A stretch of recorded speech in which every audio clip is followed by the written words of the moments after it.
Aqui eu vou tentar responder, principalmente ao Lucas Bonzoli, aos apologetas protestantes, né, sobre a intercessão de Maria, com base na Bíblia, base na patrística, com base na própria tradição católica, né, associação, fazendo uma associação das bodas de Canaã, com a Gebirá, né, a mãe rainha, assim, tanto com base bíblica, com base na patrística, né,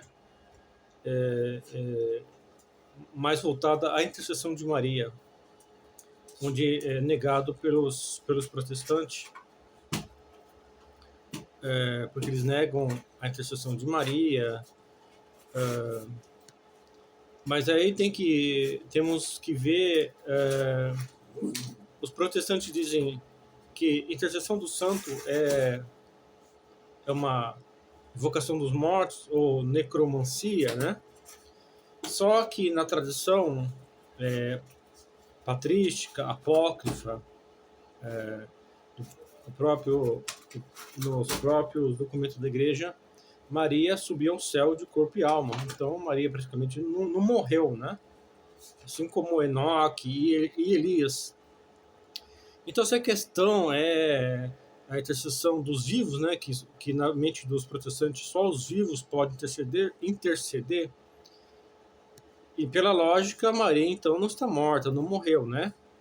Porque mesmo nos supostos túmulos de Maria não foram encontrados os restos mortais dela, assim como os apóstolos, que nos seus túmulos, né, são encontrados os restos mortais. Mas até hoje a arqueologia não achou os restos mortais de Maria.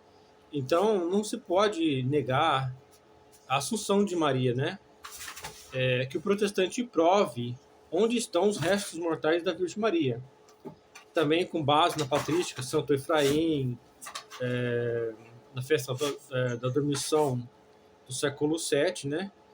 Temos muitas evidências que Maria foi levada aos céus.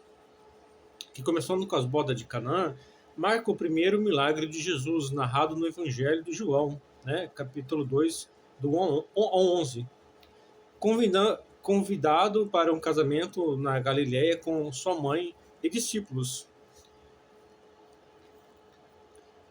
Jesus transformou a água desses grandes talhas de pedra em vinho de excelente qualidade após a bebida original acabar. O relato bíblico. O problema, o vinho da festa acabou, o que era uma situação embaraçosa para os noivos da época. A intervenção de Maria, a mãe de Jesus, avisou o filho sobre a falta da bebida e disse aos empregados: fazei tudo o que ele vos disser. A ordem de Jesus. Ele mandou encher 6 talhas de purificação com água, cada uma com capacidade para cerca de 80 a 120 litros. O milagre. A água virou vinho. O encarregado da festa provou e elogiou o noivo por guardar o melhor vinho para o final. Significado e simbolismo. O primeiro sinal é considerado o início dos sinais públicos de Jesus, manifestando sua glória aos discípulos. A nova aliança. A substituição da água de purificação judaica pelo vinho farto representa a alegria e a graça da nova aliança trazida por Cristo, que não se esgota. O papel de Maria destaca a intercessão materna e a orientação para a obediência total a Jesus. O contexto histórico dos casamentos judaicos antigos. O significado teológico das 6 talhas de pedra. Outros textos relacionados do Evangelho.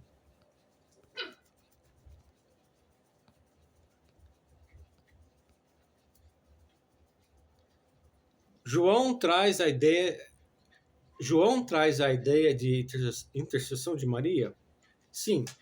O evangelista constrói narrativa das bodas de Canaã de forma a fundamentar a ideia de intercessão e mediação de Maria. Embora a interpretação exata desse papel varie significativamente entre as tradições teológicas, no Evangelho de João, os relatos não são apenas crônicas históricas, mas sinais carregados de profundo simbolismo teológico. O texto de João projeta a intercessão mariana como as diferentes vertentes do cristianismo analisam essa passagem. Elementos do texto que sugerem a intercessão: visão católica e ortodoxa. Para os teólogos católicos e ortodoxos, João estruturou o episódio para apresentar Maria como a advogada ou medianeira, atenta às necessidades humanas. A iniciativa da observação, Maria é a primeira a perceber a falta do vinho. Ela nota a necessidade antes mesmo dos noivos ou dos organizadores da festa. O modelo de prece discreta. Ao dizer eles não têm vinho, João 2:3, Maria não exige um milagre, ela simplesmente apresenta uma carência humana diante de Jesus, confiando plenamente na ação dele. Isso é lido como um modelo perfeito de intercessão. A aparente recusa superada. Jesus responde como uma única frase complexa: mulher, o que é entre mim e ti? Minha hora ainda não chegou. João 2:4. Mesmo diante dessa aparente objeção sobre o tempo divino, a ação subsequente de Maria de falar com os serventes move o cenário.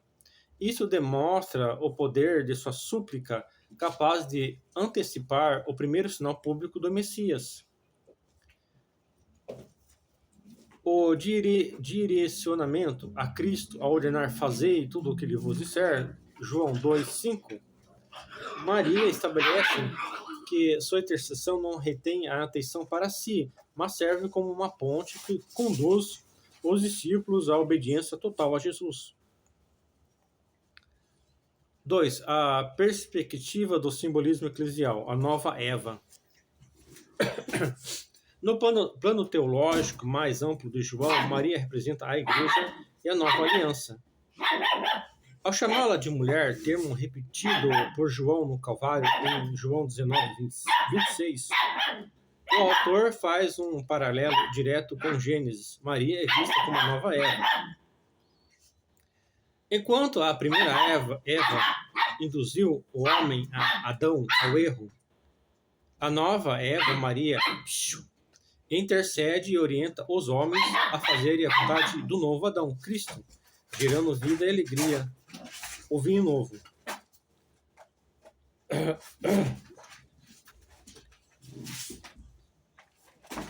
A contrapeso da perspectiva protestante.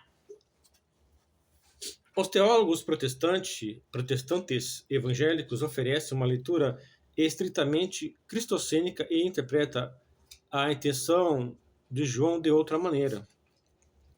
Foco na soberania de Jesus. Argumentam que a resposta de Jesus, mulher, o que temos nós com isso, serve justamente para traçar um limite claro. Cristo demonstra que seu ministério responde unicamente à vontade do Pai e não à opressão de laços familiares terrenos. Exemplo de fé, não de mediação. Para essa linha exegética protestante, João destaca Maria como um grande exemplo de fé e submissão, já que ela aceita o tempo de Jesus e aponta unicamente para ele. Fazei o que ele vos disser. Portanto, a passagem reforçaria que Jesus é o único mediador e realizador de milagres, enquanto a intervenção de Maria foi um evento histórico pontual daquela festa, sem o objetivo de instituí-la como intercessora celestial eterna.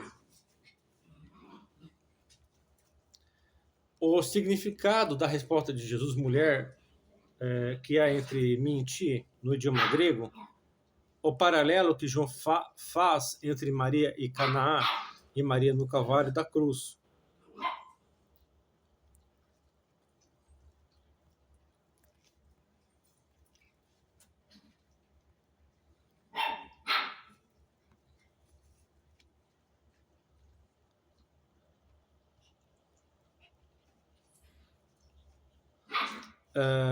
Exegetas e pais da igreja que defende que esse texto ensina a intercessão de Maria, como em 1 Reis, capítulo 2, versículo 19, a Gebirá. Gebirá, né, a rainha-mãe.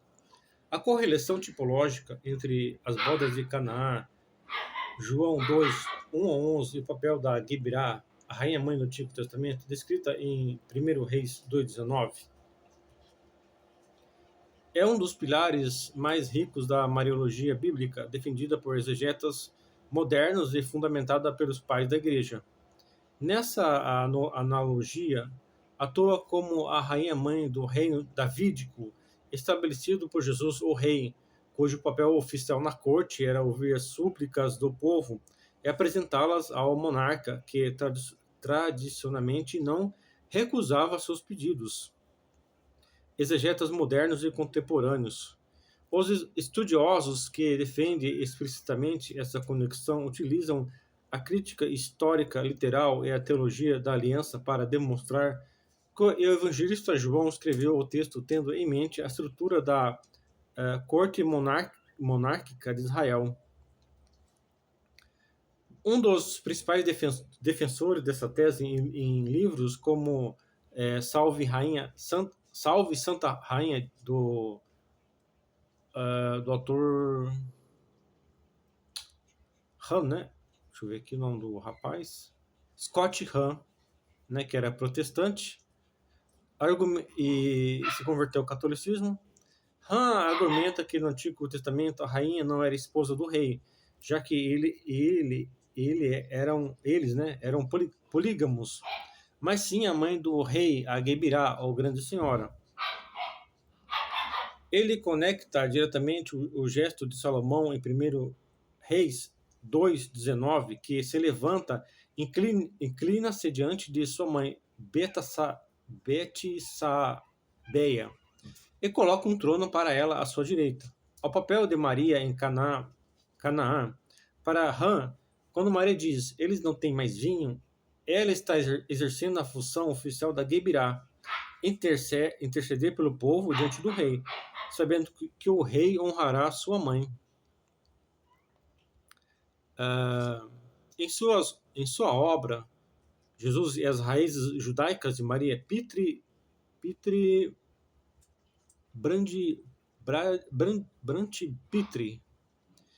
faz uma análise profunda do termo grego e hebraico.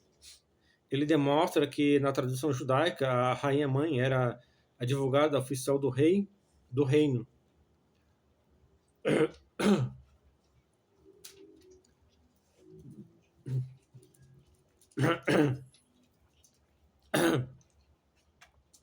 Ao analisar Caná, Pitre aponta que Jesus, ao aceitar o pedido de Maria, mesmo afirmando que sua hora não havia chegado, age exatamente como o herdeiro do trono de Davi, que atende à intercessão da Gebirá.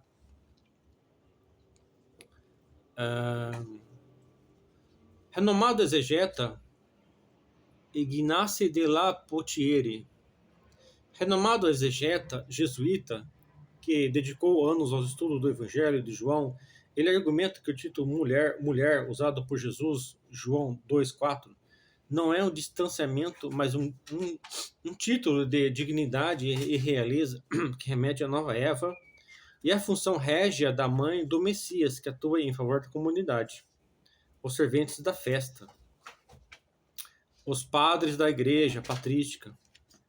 Embora os padres da Igreja não usassem o termo técnico estudos exegéticos da Gebirá, eles estabeleceram a base absoluta dessa doutrina ao interpretar Canaã como protótipo da onipotência suplicante de Maria. Para eles, a realeza de Maria e seu poder de intercessão derivam da sua maternidade divina. Porque uma coisa é Maria, Deus onipotente, né, todo-poderoso. Outra coisa é Maria como onipotente suplicante. Não que ela seja igual a Deus, o toda poderosa, mas sim a sua intercessão é poderosa como mãe, né? Então, como mãe, por exemplo, das voltas de Canaã, na Gebirá, lá no livro de Reis, né? A intercessão de Maria é poderosa, né? Jesus mesmo disse que se a gente tiver fé, a nossa fé pode ser onipotente, porque a gente pode falar uma montanha, muda de lá para colar, né? Então, nossa fé é onipotente. Não que nós sejamos onipotentes. Assim como Santo Afonso, no livro de Maria, Glórias de Maria, né? Ele atribui Maria o título de onipotente, mas é onipotente suplicante, porque a súplica de Maria é poderosa, e não porque Maria é toda poderosa como Deus. Então os protestantes desconhecem essa terminologia, né? O mesmo conceito de Deus onipotente foi consolidado por Tomás de Aquino, né? Não existe, na Bíblia não existe o termo onipotente. É claro que Deus é onipotente, mas isso foi um desenvolvimento teológico, né? Então o protestante, para eles Deus é onipotente. Agora, quando Santo Afonso chama Maria de onipotente, já é heresia ou blasfêmia, né? Mas o protestante não entende que o termo onipotente foi desenvolvido por Tomás de Aquino, né?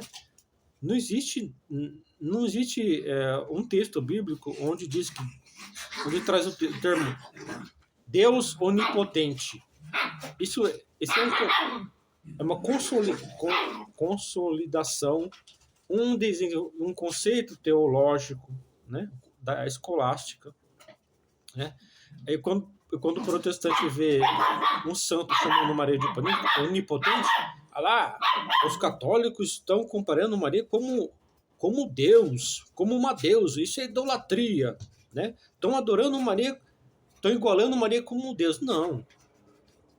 Maria é onipotente e suplicante, ou seja, sua súplica é onipotente devido à sua intercessão. A intercessão de Maria é poderosa, né? Porque ela é a mãe, é a rainha mãe, assim como antes mesmo do ministério de Jesus escutou sua mãe, ouviu sua mãe, obedeceu sua mãe. O próprio Cristo obedeceu sua mãe. Mas ela colocou todo atributo a Cristo. Fazei tudo o que ele vos disser. São Cirilo de Alexandria, né? Em seu comentário sobre o Evangelho de João, Cirilo afirma explicitamente que a presença e a intervenção de Maria em Caná foram providenciais.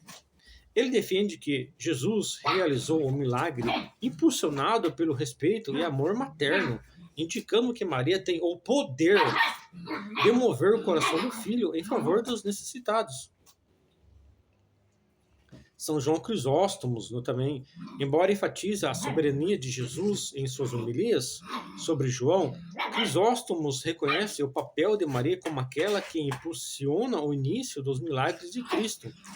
Ele destaca a autoridade de Maria sobre os serventes, fazer tudo o que ele vos disser, agindo como alguém que governa e organiza a casa do rei, né? São Bernardo de Claraval, que foi viveu entre 1090 e 1153. Uma transição entre a patrística tardia e escolástica. Bernardo é o teólogo que mais poetizou a intercessão mariana com base em Canaã, na figura da Rainha Mãe. Ele cunhou a famosa teologia de que os dons de Deus passam pelas mãos de Maria, comparando diretamente a rainha que está à direita do rei, Salmo 45, 44, 1 Reis 2,19, intercedendo pelos pecadores que não têm mais o vinho da graça. Paralelo teológico.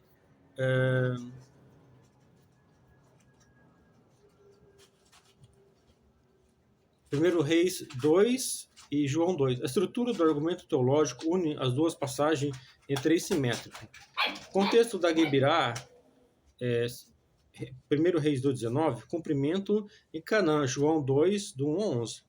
Aproximação. O povo recorre à rainha-mãe Betsabeia para que ela fale com o rei Salomão. Aproximação. Os noivos estão em apuros, Maria assume a causa e recorre ao rei messiânico Jesus.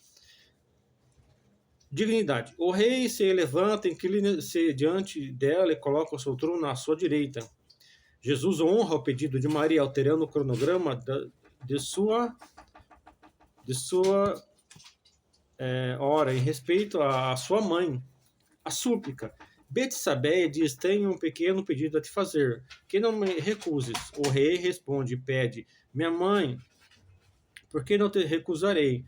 A súplica, Maria diz: eles não têm vinho. Jesus atende imediatamente, demonstrando que o pedido da mãe é uma ordem de amor.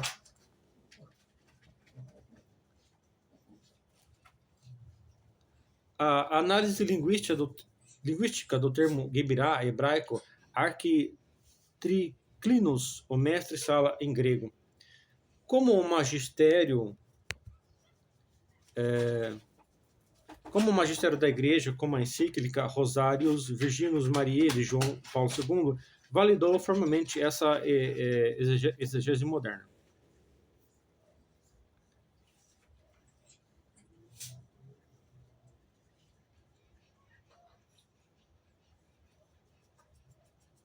Maria no Antigo Testamento, né?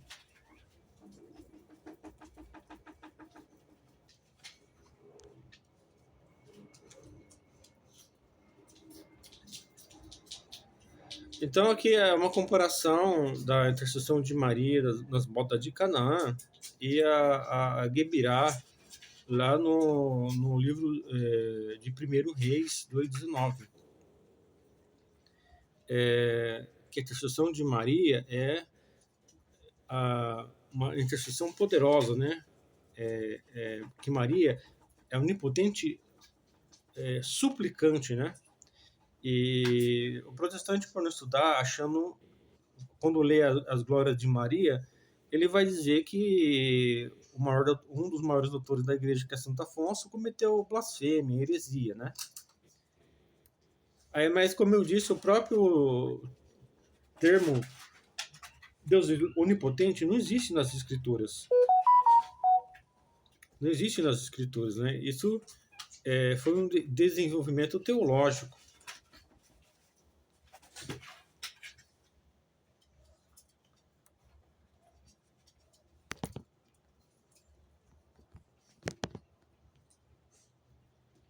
Assim como a Trindade, o pecado original, consolidado por Santo Agostinho, né?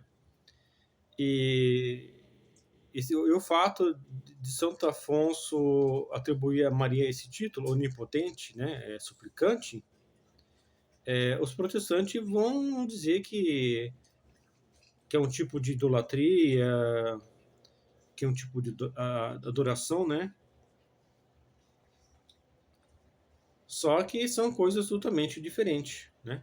A análise linguística do termo Gebirá, hebraico, arquitriclinos, o mestre-sala, como um magistério, como uma encíclica Rosário Virginus Mariae, né? Onde o João Paulo validou formalmente essa exegese moderna, né?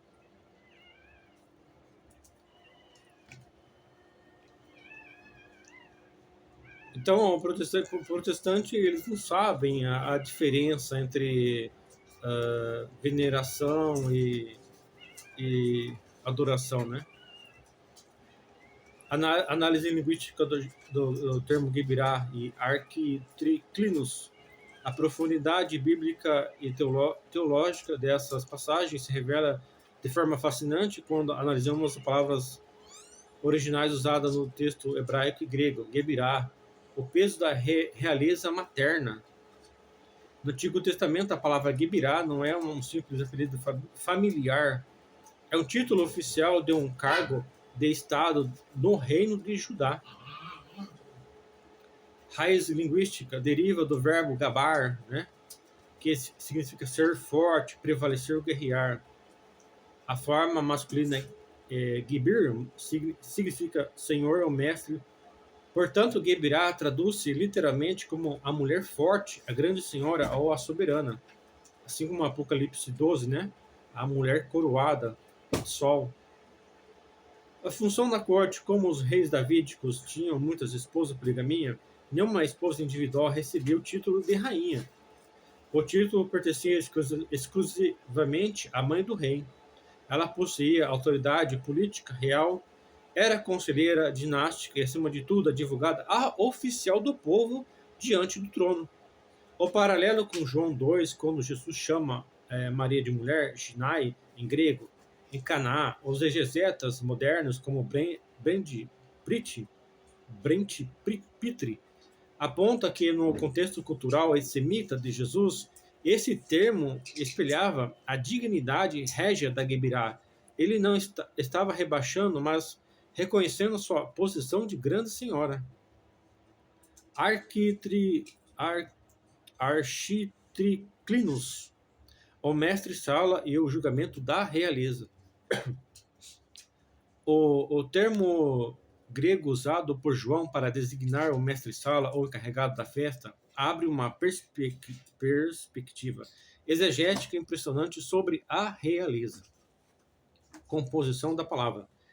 É a junção de arcon, chefe, governador, três e cline, eleito, sofá, onde os convidados se reclinavam para comer. O architriclinus era o diretor do banquete das 3 camas, o homem responsável por julgar a qualidade dos alimentos, dos vinhos e por garantir o protocolo real da celebração. O tribunal do vinho das bodas de Caná e o architriclinus, quem atesta a qualidade milagrosa do vinho, tu guardaste o bom vinho até agora. João 2,10. A conexão teológica na estrutura de um banquete real no Antigo Testamento que providencia o melhor vinho para a festa era o próprio rei. Ao ser avaliado pelo architriclinus, Jesus é implicitamente coroado e reconhecido como o verdadeiro rei e o noivo Messias, que oferece o banquete escatológico e que iniciou todo esse processo real, movendo o rei a agir. A Gebirá Maria, que acionou os serventes. Validação pelo magistério da Igreja. A exegese moderna que conecta a Gebirá e Canaã não é apenas uma teoria acadêmica isolada. Ela foi incorporada, validada e formalizada pelos documentos pontifícios contemporâneos que integraram a crítica bíblica com a tradição patrística. Na encíclica Rosário Virginis Mariae São João Paulo II, em 2002, esse documento, João Paulo II, dedica um espaço central aos mistérios da luz, onde introduziu as bodas de Canaã na estrutura do rosário. Ele valida a exegese da intercessão régia de Maria sobre os 2 aspectos fundamentais. A intercessão proativa, número 21, o Papa escreve que Caná é, por excelência, o sinal de Maria. Ele afirma textualmente que ela atua como intercessora junto ao Filho em favor das necessidades humanas. A mediação que conduz ao rei, o documento enfatiza que o papel de Maria não compete com a soberania de Cristo, mas atua como a Gebirá, né? Que encaminha os súditos ao monarca. Ao citar "fazei tudo o que ele vos disser", João Paulo II declara que esse é o grande conselho materno que ela dá à Igreja de todos os tempos, validando sua autoridade doutrinária na corte de seu filho. No Catecismo da Igreja Católica, o magistério oficial consolidou essa teologia no número 969 do Catecismo, ao afirmar que a função de Maria na história da salvação não termina com a encarnação. Desculpa. Por isso, a Santíssima Virgem, invocada na Igreja com os títulos de advogada, auxiliadora, socorrista e medianeira. Esses títulos são o exato cumprimento teológico das funções que a Gebirá exercia no Antigo Testamento, como em 1 Reis 2,19. O Catecismo deixa claro que, assim como a rainha-mãe davídica tinha um cargo oficial de socorro e advocacia, Maria exerce essa função de forma permanente na Jerusalém Celeste, como o Salmo 45, né? A rainha sentada ao lado do Messias. Na Constituição dogmática Lumen Gentium, Vaticano II, o capítulo 8 da Lumen Gentium, números 56 a 58, é a base de toda essa validação magisterial moderna. O concílio afirma que Maria está unida ao seu filho por um vínculo indissolúvel e que sua cooperação na obra da salvação começou na terra e continua no céu. O texto cita explicitamente Caná como o momento em que a intercessão de Maria deu início aos milagres do Messias, legitimando sua posição singular ao lado do trono real de Jesus. Se a gente podemos perceber e analisar duas coisas, né? Essas coisas. O paralelo exegético entre o trono de Betsabeia, né? A mãe do rei Davi, e o trono de Maria aos pés da cruz, em João 19. Como a tradição ortodoxa oriental celebra essa realeza de Maria na sua liturgia com o título de Theotokos,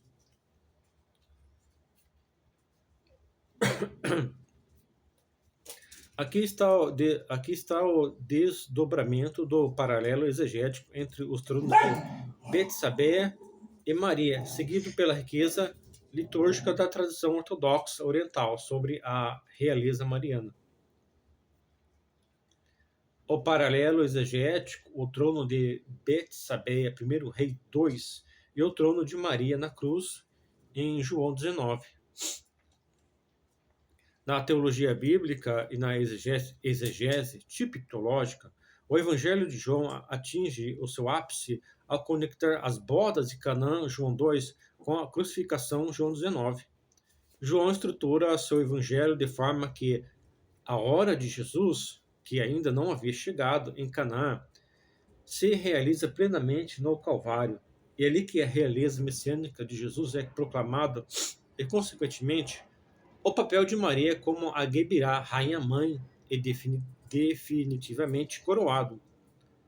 O paralelo com o trono de Betsabeia em 1 Reis 2,19 se aprofunda no Calvário de três maneiras fundamentais: a inversão e a elevação do trono real.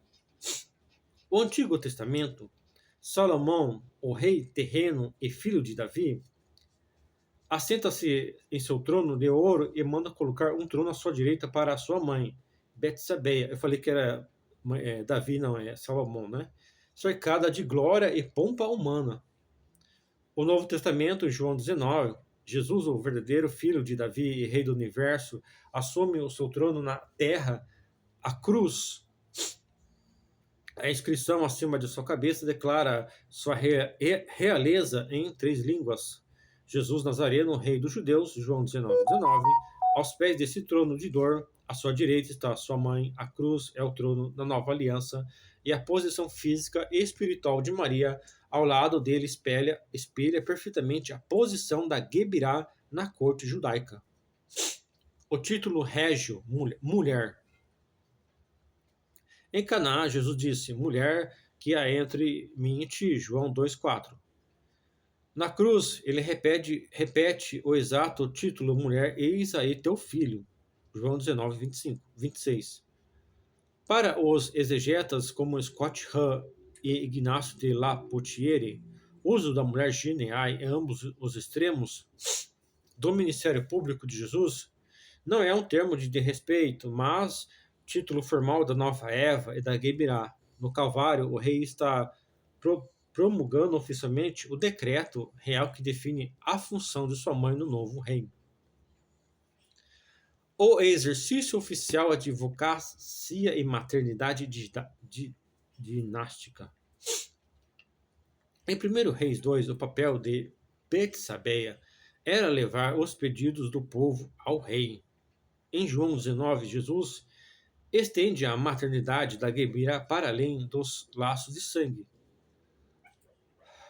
Ao dizer à mãe, eis aí teu filho, referindo-se a João, que representa toda a igreja, é o discípulo, eis aí tua mãe.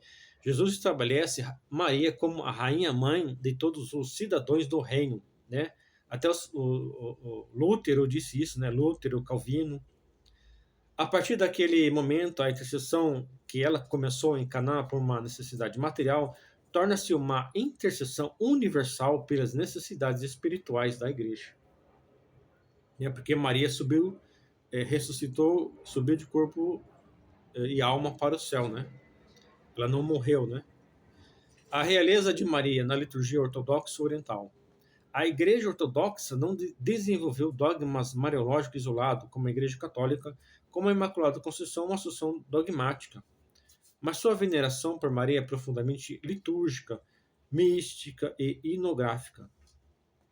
Para os ortodoxos, a realeza de Maria é uma consequência direta inseparável do título de Theotokos, Mãe de Deus, definido do Concílio de Efésios em 431. Na liturgia oriental, Maria é celebrada não apenas como uma intercessora, mas como a rainha dos céus, que participa da glória cósmica de seu filho.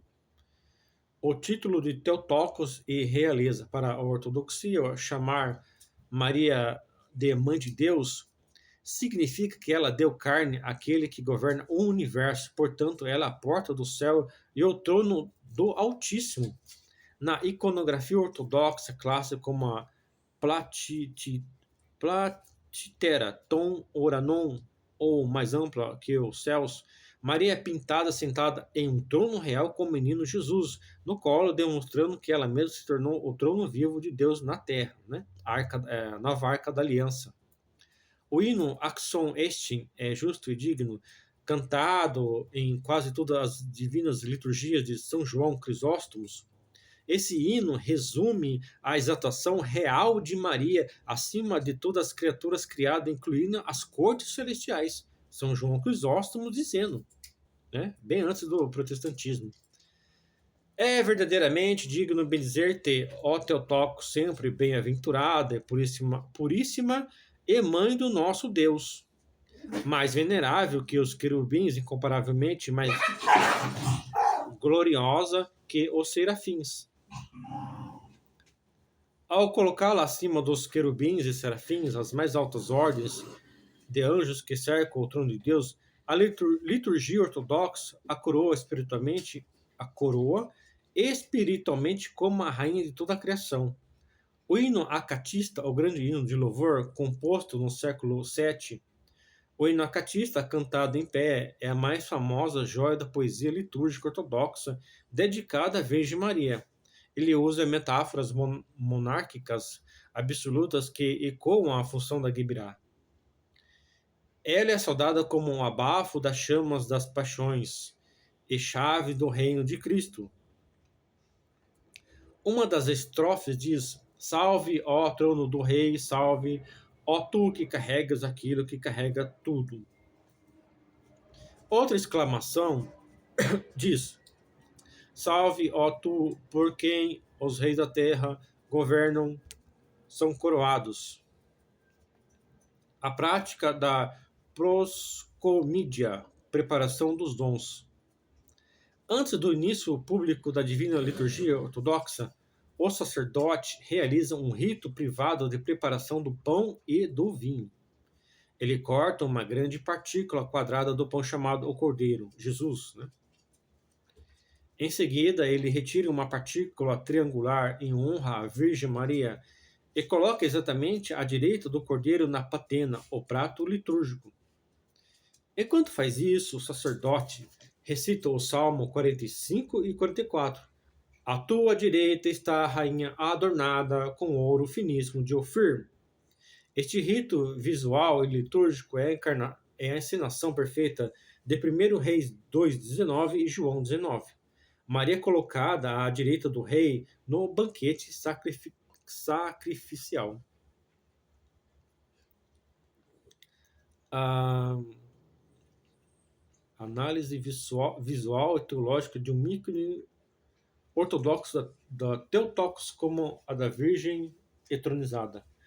Como os pais da Igreja orientais, como São João Damasceno, defendiam a Assunção, dormição de Maria como sua coroação real, né? Como os pais da Igreja orientais, como João Damasceno, defendiam a Assunção, dormição de Maria como sua coroação real.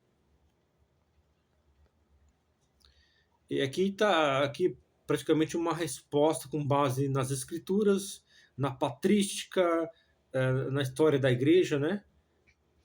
Então, isso não é uma invenção do catolicismo, né? Como os protestantes dizem, né?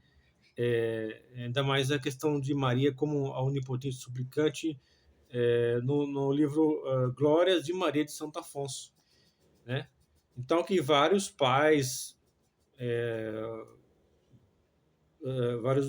da patrística, né, trouxeram essa ideia de Maria a Gebirá. Na tradição ortodoxa, o ícone não é uma mera ilustração artística, mas uma janela para o invisível, é uma presença litúrgica. O modelo do Theotokos Panakranta, a toda pura e tronizada, expressa visualmente a teologia da Gebirá e da Mãe de Deus.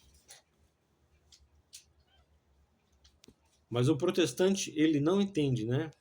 Ele lê Glórias de Maria como se fosse uma blasfêmia, né? Uma heresia, né? Até eles não entendem o próprio termo Deus onipotente, que não está nas escrituras, né? É um conceito consolidado por Tomás de Aquino, né? Na Soma Teológica. Teve outro, antes de Tomás de Aquino, teve outro, né? Que começou a desenvolver essa ideia de Deus onipotente, né? Porque cada parte da história é um conceito diferente de Deus, né? No Antigo Testamento, o El Shaddai, Deus da montanha, porque eles necessitavam de que os hebreus necessitavam de um Deus tribal, né? Um Deus tribal. Jesus vai afirmar que Deus é o Abba, né? Porque Jesus veio mostrar o Deus como um pai, né? Aí veio Tomás de Aquino, veio alguém antes dele, trouxe a ideia do Deus onipotente, porque ele precisava passar essa mensagem para os cristãos, né?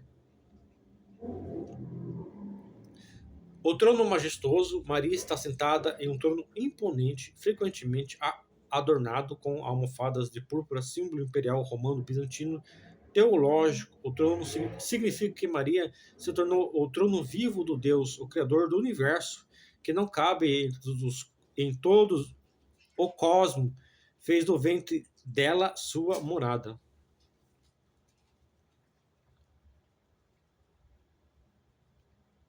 Aí depois eu vou estar reagindo o debate do Lucas Bonzoli contra dois católicos, né? Onde os católicos tentam usar Macabeus e o Lucas não deixa os caras falar, né? Acho que vou fazer depois a segunda parte, essa primeira parte, demonstrando a intercessão poderosa de Maria, né? A onipotente e suplicante. Mas na cabeça dos protestantes, Santo Afonso estaria comparando Maria como o próprio Deus, né?